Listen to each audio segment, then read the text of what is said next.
작품을 같이 감상을 하겠습니다. 자, 몇몇 작품도 그냥 쭉 한번 감상을 해볼게요.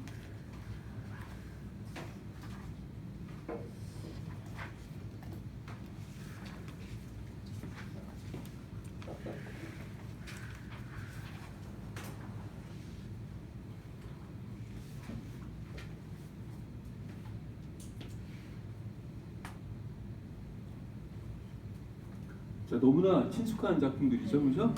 자, 이렇게 보면 보통 이제 팝아트로 분류가 되는 그런 작품들인데, 팝아트로 분류되는 작품들은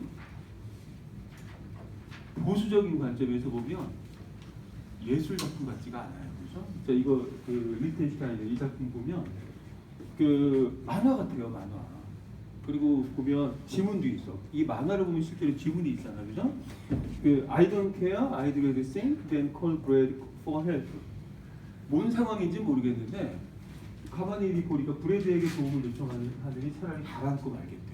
아마 그 브래드라고 하는 남자가 무슨 뭐 그죠? 싸움이라도 했는지 뭐 하여간 뭐 그런 거를 연상하게 하는 그냥 친근한 만화 같은 그런 이미지. 자, 그 다음 걸 볼게요. 자, 이거는 뭐 그냥 미국 국기잖아요. 그렇잖아요, 그죠? 미국 국기예요, 그냥. 이거는 어떤 그 심오한 사상이나 아름다움을 담고 있는 어떤 그런 이미지가 아니라 그냥 미국 사람들 입장에서는 가장 흔하게 볼 수 있는 일상적인 이미지에 불과한 거죠, 그죠? 다음 작품 한번 볼게요. 자, 이거 그 캠벨 수프라고 하는 작품인데요. 앤디 워홀의 작품이죠. 앤디 워홀의 작품. 이 캠벨 수프가 우리나라로 치면 라면 같은 거예요. 라면. 우리나라 사람들 좀 심심하면 라면 먹잖아요. 심심하면. 맞습니까? 라면 먹나? 그런 건 아니죠. 그죠? 라면 먹고 싶을 때가 있어요. 라면. 그러니까 그 어떤 사람들이 2, 3일에 한두 번은 꼭 라면을 먹어야 된다고 하는 사람도 있고, 그러니까 우리나라 사람들이 참 라면을 자주 먹는데 이 미국 사람들에게는 그 라면 같은 존재가 이 캠벨 수프라고 해요. 그러니까 미국 사람들 입장에서 가장 흔하고 일상적인 그런 그 상품인데 그 상품 이미지를 그냥 그대로 전시를 하는 거예요. 그 다음 작품을 한번 보죠. 자, 그 다음 작품 웨셀만이라고 하는 사람의 작품인데 저는 사실 이 작품이 굉장히 재밌어요. 이 작품 가만히 보면 이게 뭐죠, 이거? 몬드리안의 작품이죠.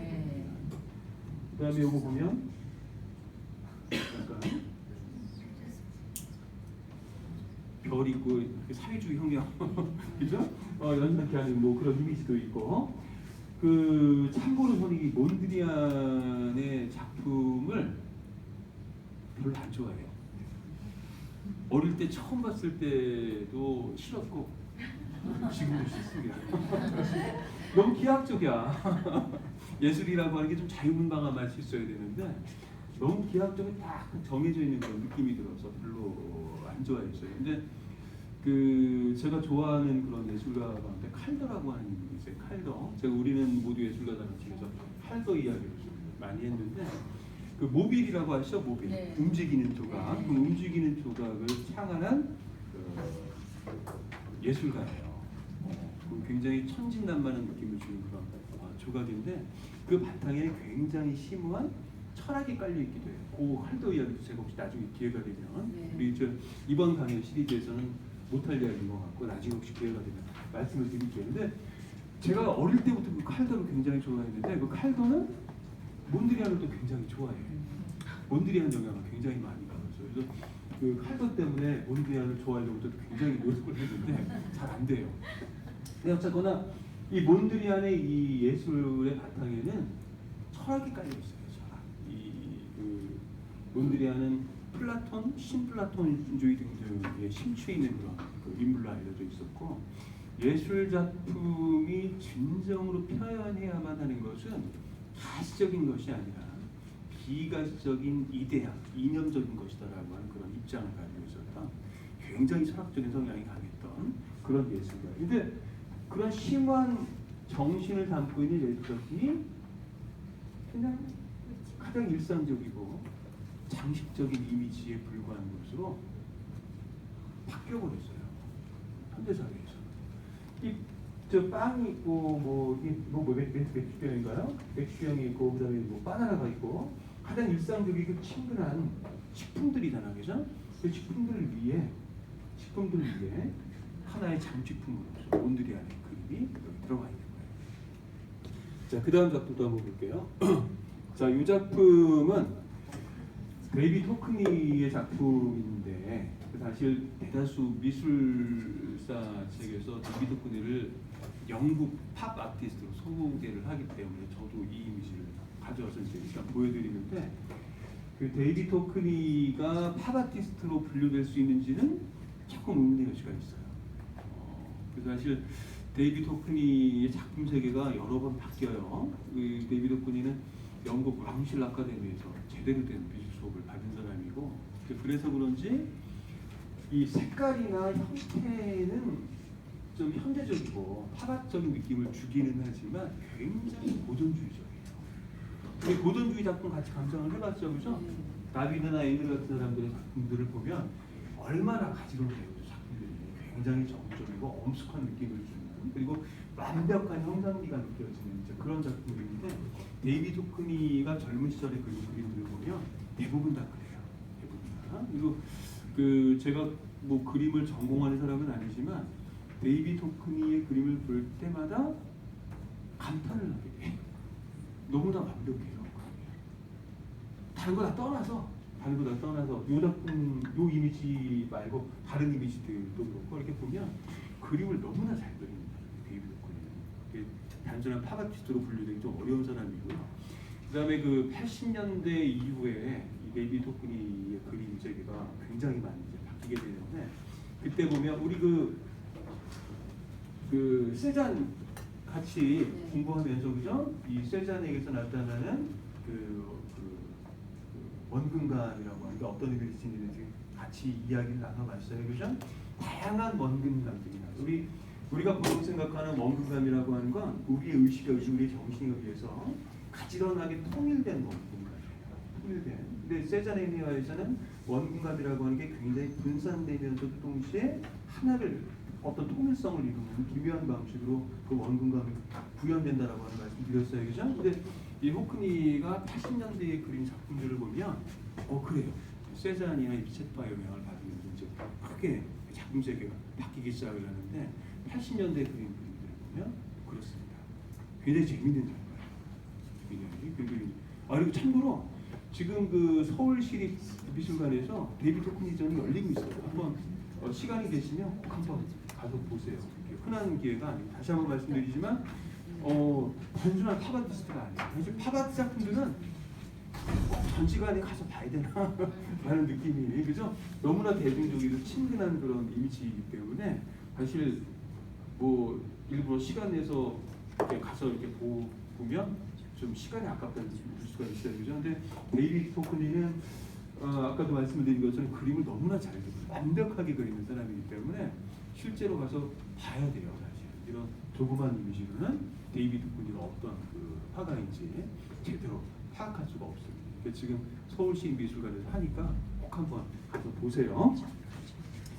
자, 그 다음 작품은 앤디 와홀의 작품이고요. 마릴린 먼로, 가장 대중적으로 친숙한 배우의 이미지를 차용한 거죠. 자, 거기까지고. 그러고 보니까 제 이미지 하나를 갖고 왔네. 그 리처드 해밀턴이라고 하는 영국의 팝 아티스트가 있어요. 그 리처드 해밀턴 전도 제가 기억하기로 한 2, 3년 전쯤에 그 과천에 있는 국립현대미술관에서 한번 한 적이 있어요. 근데 그때 사실 해밀턴 그 작품은 저도 그 미술사 책에 나오는 조그만 이미지로밖에는 본 적이 없어요. 그 전까지는. 그 무엇이 오늘날의 가정을 그토록 특별하고 멋지게 만든다라고 하는 굉장히 긴 제목의 작품이 있는데 그 작품에는 본 적이 없어요. 이제 그 해밀턴에 대해서 특별한 그 생각을 갖고 있지 않았는데 그 국립현대미술관에서 그 해밀턴전을 보니까 상당한 내공이 있는 사람이더라고요. 굉장히 그 작품을 잘 만드는 그런 화가. 그러니까 그 이 팝아트라고 하는 게 우리 보통 팝아트 그러면은 앤디 워홀 같은 미국의 작가들을 주로 떠올리는데 팝아트가 처음 시작이 된 것은 영국이에요. 영국. 그리고 제 관점에서는 미국식 파바트보다 영국식 파바트가 더 재밌다. 그리고 더 많은 생각할 거리를 던져준다. 이렇게 말씀드리고 싶어요. 근데 어쨌거나 그 파바트가 영국에서 시작이 되기는 했지만 파바트가 활짝 꽃을 피운 곳은 바로 미국이라고 생각을 하셔도 큰 무리는 없을 것 같습니다. 자, 우리 그 지난 시간에 그 초현실주의 작품 같이 감상을 해봤는데 초현실주의하고 비교를 하면서 파바트 작품을 감상을 해보면 여러 가지로 도움이 될 것 같아요. 우리 그 아까 말씀드린 것처럼 이 초현실주의는 어가대 가설이라고 하는, 그죠? 이 프로이드의 정신분석학의 입장을 충실하게 반영하는 거라고 볼 수가 있어요. 여러분들 그 초현실주의 작품들을 보면 이미지가 굉장히 기괴하죠, 그죠? 일상적이지 않아요, 그죠? 그러니까 왜 그러냐면 아까 말씀드린 것처럼 이 프로이드의 관점에서 보면 이 일상 세계는 우리의 욕망을 끊임없이 억압하는 윤리적, 법적 규범에 의해서 움직이는 세계. 그죠? 자, 일상 세계가 다시 한번 우리의 욕망을 끊임없이 억압하는 윤리적, 법적 규범에 의해서 움직이는 세계이다 보니까 일상 세계에서 금기시되는 그 욕망이 무제약적으로 충족되는 그 리비도의 세계, 무의식의 세계는 비일상적이고 기괴한 이미지로 가득 차 있는 세계일 거라고 하는 그런 생각을 사람들이 자연스럽게 하게 되겠죠, 그죠? 다시 한번요. 이 정신분석학의 관점에서 보면 정신분석학의 영향을 많이 받은 이 초현실주의 예술가들의 관점에서 보면 우리의 일상 세계는 우리의 욕망을 끊임없이 억압하는 규범에 의해서 움직이는 세계예요. 그리고 그런 관점에서 보면 일상 세계에서 금기시되는 욕망들이 아무 제약 없이 충족되는 무의식의 세계는, 리비도의 세계는 기괴하고 비일상적인, 일상적인 자아의 눈으로 보면 매우 무서울 수 있는 그런 이미지들로 가득 차 있는 세계처럼 판단되기가 쉬운 거죠, 그죠? 제가 생각하기에는 초현실주의 예술가들이 그런 관점에서 무의식의 세계를 보았던 것 같아요. 근데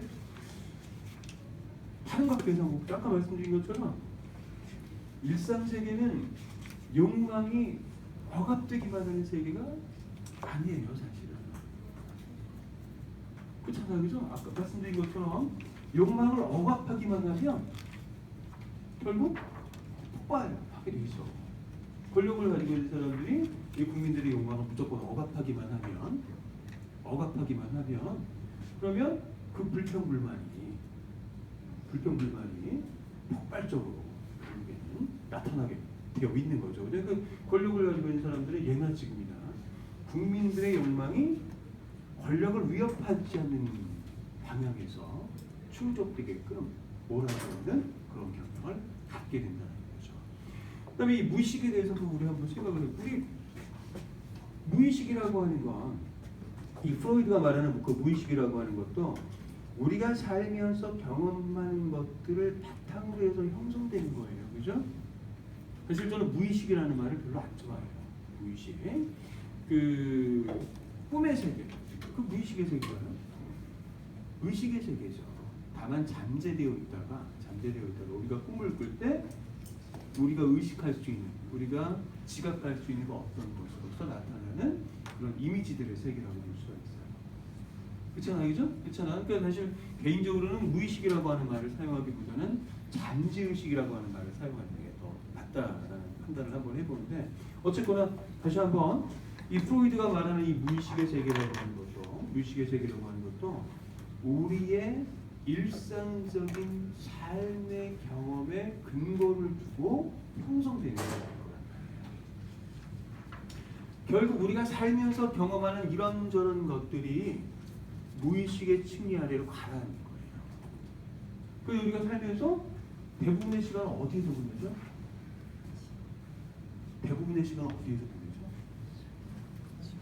일상세계에서 보내죠. 맞습니까?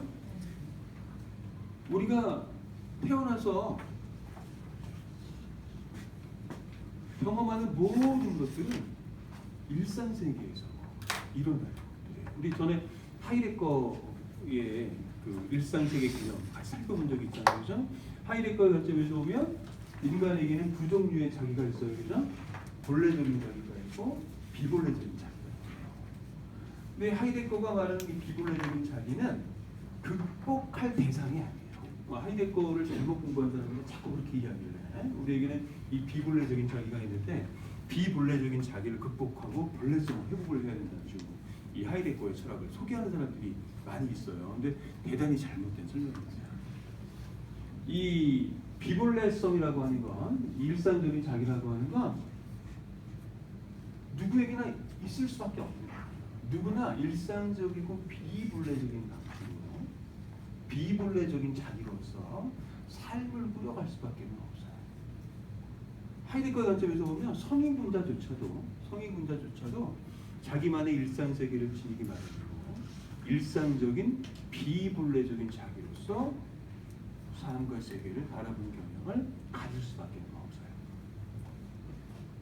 자, 이해하셨죠? 자, 우리의 모든 삶의 경험들이 일어나는 세계는 결국 일상 세계입니다.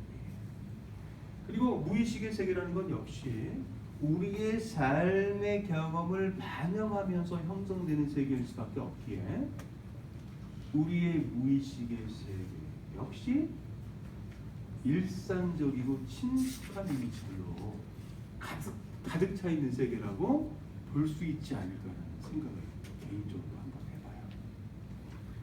꿈 꾸신 적 있죠? 네. 그렇죠? 근데 그 꿈속에서 초현실주 예술가들이 그려낸 그런 기괴한 이미지를 보신 적 있어요? 별로 없어 사실. 그렇죠? 우리 꿈속에서도 일상적이고 친근한 이미지들을 봐요. 꿈속 세계도 깨어있는 일상 세계의 세계하고 별로 다르지 않아. 우리가 꾸는 꿈들은 대부분 다 개꿈들이에요. 별다른 의미가 없어 그냥. 그죠? 그렇잖아요. 그죠? 때로는 악몽을 꾸기도 하고 때로는 기가 막히게 좋은 꿈을 꾸기도 하고 그러지만 우리가 꾸는 대부분의 꿈들은 그냥 개꿈들이야. 일상 세계랑 별로 다를 바 없는 그죠? 친숙한 이미지들이 끊임없이 다가오는 그런 꿈이지. 그죠? 이 초현실주의 예술가들이 생각하는 그런 비일상적인 기괴한 참혹한 그죠? 무서운 그런 이미지들로 가득 찬 세계, 우리 그런 세계 만나지 않는단 말이에요. 그렇잖아. 자, 이제 그런 점에서 보면 그 사실은 이 파바티야말로 우리 인간의 삶의 진실에 가장 잘 어울리는 그런 예술적 경향이 아닌가 그런 생각도 해볼게요.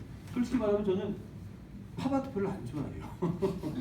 그러니까 팝아트가 굉장히 중요한 그 예술적 경향이라는 걸 인정을 하는데 개인적으로 팝아트, 특히 이제 미국식 팝아트는 별로 좋아하지 않습니다. 그 여러 가지 이유가 있는데 제 느낌으로는 팝아트는 너무 상업적인 것 같아요. 상업적인. 앤디 워홀이 그 여러 가지 어록을 남기기도 했는데 앤디 워홀이 남긴 말 중에 가장 많이 회자가 되는 인구의 회자가 되는 그런 말이 이거예요. 비즈니스야말로 최고의 예술이에요. 비즈니스야말로. 그리고 실제로 이 앤디 워홀의 그 삶의 여정을 보면 정말 비즈니스를 잘하는 사람이에요. 그렇다고 앤디 워홀이 소극적이기만 하지 이렇게 생각하실 필요는 없어요. 앤디 워홀이 실험적인 영화들도 한 50여 개 가지고 만들었는데 그 앤디 워홀이 만든 영화들은 대체로 상업적으로 다 실패했어요. 별로 이렇게 성공적이지 못했어요. 근데 그럼에도 불구하고 끊임없이 영화를 만든 걸 보면 이게 뭐 돈만 바라보고 예술을 했던 그런 사람은 아닌 것 같아요. 근데 어쨌거나 오늘날 우리가 알고 있는 그 유명한 팝 아티스트로서의 앤디 워홀, 이 앤디 워홀을 가능하게 했던 건 일종의 비즈니스랍니다. 사업가적인 그 자질이 앤디 워홀한테 많아요. 근데 이런 자질들이 앤디 워홀을 유명한 예술가로 만들어준 원동력 가운데 하나가 아니라는 생각도 한번 해봅니다. 근데 어쨌거나 저는 이 앤디 워홀을 중심으로 한 미국식 팝아트를 별로 좋아하지는 않는데 근데 그럼에도 불구하고 예술사적으로 굉장히 높게 평가할 수 있는 그런 측면을 가지고 있다는 생각을 해요. 아까 그 제가 몬드리안 별로 안 좋아한다고 말씀을 드렸죠, 그죠? 몬드리안처럼 이 팝아트도 제가 좋아하려고 애를 쓰는 그런 그렇지만 아직까지 성공하지는 못한 이제 그런 예술이라고 생각을 하시면 좋을 것 같아요. 우리 그 팝아트가 왜 중요한가를 보들레르의 현대성 개념하고 연관시켜서 생각을 해보면 좋을 것 같아요. 우리 보들레르 이야기 다 기억나시죠, 그죠? 네. 인상주의 이야기를 할 때 제가 보들레르의 이 상징주의 시가 만해를 거쳐서 어떻게 인상주의 예술가들에게 인상을 끼쳤는지 그 영향을 끼쳤는지 제가 설명을 해드렸죠, 그죠? 자, 이 보들레르의 현대성의 이념에 따르면 앞으로 예술은 어떻게 해야 되죠? 지금까지의 예술은 영원한 것, 초월적인 것, 영웅적인 것, 신적인 것에서 아름다움을 발견하려고 애를 써왔어. 아까 이제 플라톤 이야기를 해드렸는데 플라톤에 의하면 이 세계 가짜예요, 이거. 그것도 제가 한번 설명을 해드렸어요, 그죠? 이 플라톤의 관점에서 보면 우리가 그 안에서 삶을 영위해 나가는 이 현재적인 세계, 이거 가짜예요, 이거. 저도 가짜고 여러분도 가짜예요.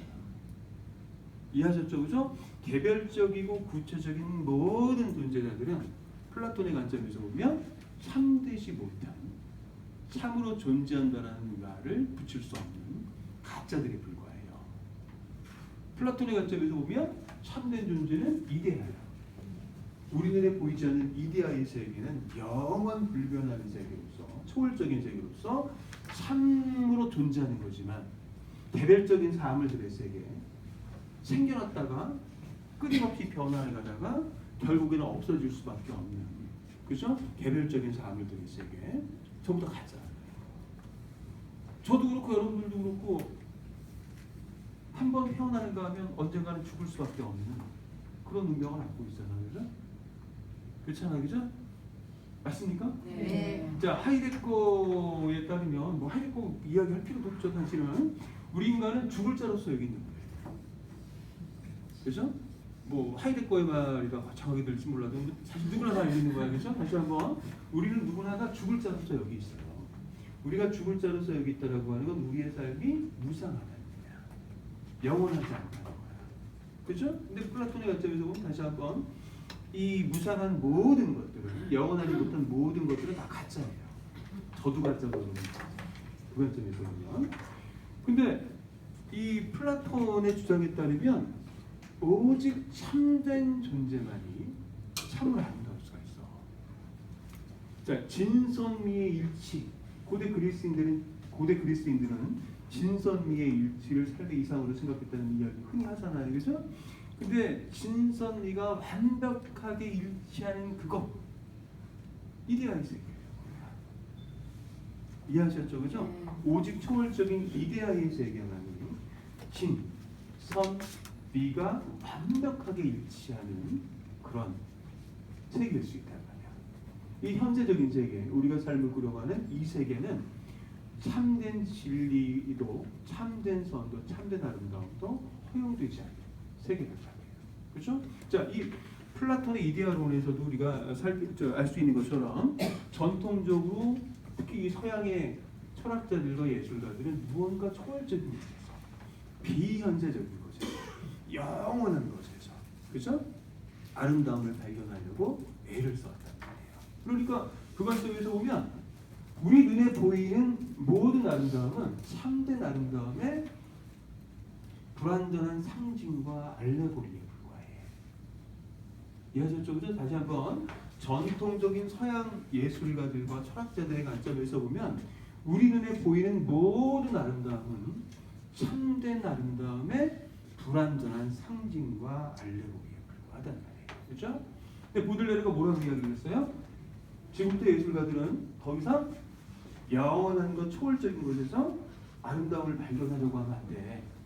보들레르의 주장에 따르면 지금부터 예술가들은 도리어 무상한 것, 허무한 것, 지극히 평범하고 일상적인 것에서 아름다움을 발견하고 그 아름다움을 영속화하고자 애를 써야 돼. 이해하셨죠? 그죠? 무언가 초월적인 것에서 아름다움을 찾으려고 하지 말고 가장 친근하고 일상적인 것 안에서, 가장 평범한 것 안에서 아름다움을 발견하라라고 하는 게 보들레르의 현대성을 가지고 있는 가장 근본적인 의미란 말이에요. 그렇잖아요, 그죠? 자, 마네라고 하는 인상주의 예술가들이 큰 형처럼 생각을 했다. 그런 예술가가 있었어요, 그죠? 우리 마네 페어도 같이 감상을 했어요, 그죠? 마네의 올랭피아를 보니까 별로 특별하지 않단 말이에요. 마네가 올랭피아를 그릴 때 티치아노의 영향을 많이 받았죠, 그죠? 이 티치아노의 그림을 보니까 굉장히 잘 그렸어, 멋있어, 그죠? 그 무언가 이 가장 이상적인 아름다움이 구현되어 있는 그런 느낌을 주는 그런 그림이라고. 그러니까 티치아노의 그림을 보면 우르비노의 비너스라고 하는 그림을 보면 굉장히 선정적인데도 불구하고, 근데 마크 트웨인이 뭐라고 얘기를 했어요?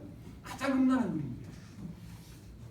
우르비노의 비너스 그 위대한 명화들 가운데 하나로 손꼽히는 그런 작품인데, 이 마크 트웨인은 그 작품을 보자마자 너무 불쾌하면서 사람이 상상할 수 있는 가장 음란한 그림이라는 식으로 폭풍을 했단 말이에요. 어쩌면 마크 트웨인이 제대로 봤는지도 몰라요. 실제로 우르비노의 비너스라고 하는 그림을 보면 굉장히 선정적이야, 야해란 말이에요. 근데 그럼에도 불구하고 사람들이 그 우르비노의 비너스를 크게 비난하지 않았던 결정적인 이유는 뭐예요? 너무 잘 그렸어.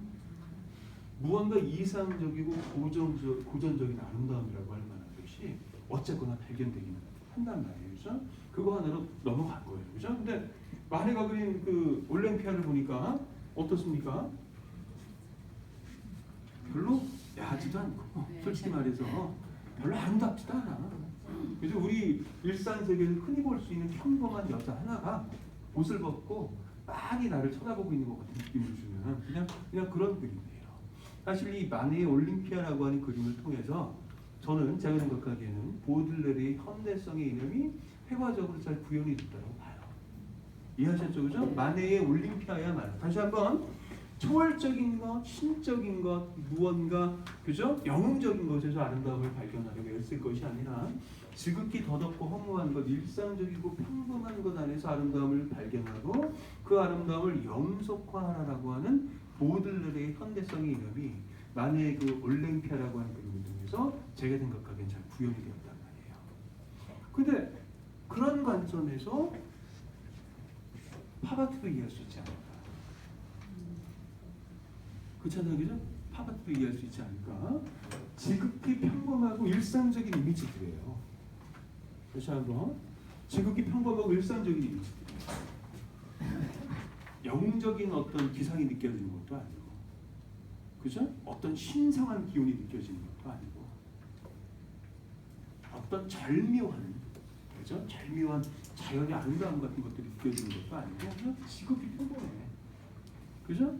근데 이 지극히 평범한 우리가 우리 삶의 대부분의 시간을 보낼 수밖에 없는 그 일상 세계 안에 이런저런 친근한 것들 안에서 아름다움을 발견하고 그 아름다움을 영속화하고자 하는 시도. 그러니까 보들레르의 현대성 이념을 회화적으로 예술적으로 가장 잘 구현하는 것은 팝아트가 아닌가라는 생각도 한번 해볼 수 있다는 거죠. 앤디 워홀 같은 이 그 팝아트 예술가들이 보들레르에 대해서 얼마나 잘 알고 있었는지 잘 모르겠어요. 제가 앤디 워홀과 관련된 이런저런 책들을 보면, 그리고 앤디 워홀뿐만 아니라 뭐 우리 그 리히텐슈타인이나 라우셴바흐 같은 그런 팝아티스트들과 관련된 책들을 보면 별로 잘 몰랐던 것 같아요, 솔직히. 그러니까 보들레르의 영향을 직접 받았다는 얘기를 하는 건 아니에요. 근데 다만 제가 말씀을 드렸던 것처럼 그 20세기 그 전위 예술의 본격적인 출발점이 되는 건 인상주의 예술이에요, 그죠? 근데 그 인상주의 예술에 가장 결정적인 영향을 끼친 건 제가 보기에는 보들레르의 현대성 이념이에요. 그런 관점에서 보면 이 팝아트 예술가들이 이 보들레르의 현대성 이념으로부터 직간접적으로 여러 가지 영향을 받았을 거다라고 하는 생각을 하는 것도 큰 무리는 아니겠죠, 그죠? 시간이 많이